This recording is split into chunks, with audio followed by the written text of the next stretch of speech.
রসুন ব্লেন্ডার করে এখন কষিয়ে নিব। এলাচ আর লং, তেজপাতা, দারচিনি, আদা, রসুন,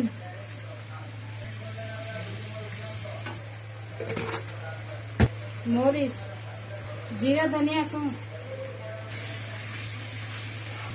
মশলা কষানো হয়ে গিয়েছে, এখন মুরগি দিয়ে দিব, সাথে পেঁয়াজ বেরেস্তা দিয়ে দিব।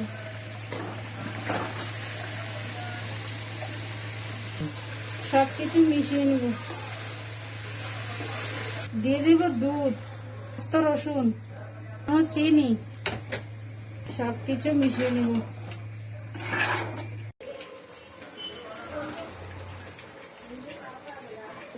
আচ্ছা,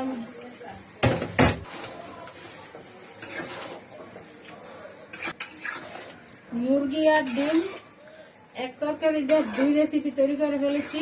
নিনজা টেকনিক দিয়ে আপনারাও তৈরি করবেন। কলিজা বোনা কাঁচামরিচ দিয়ে দিব।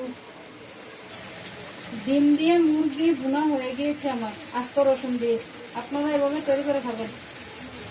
টমেটো সস দিয়ে দিচ্ছি।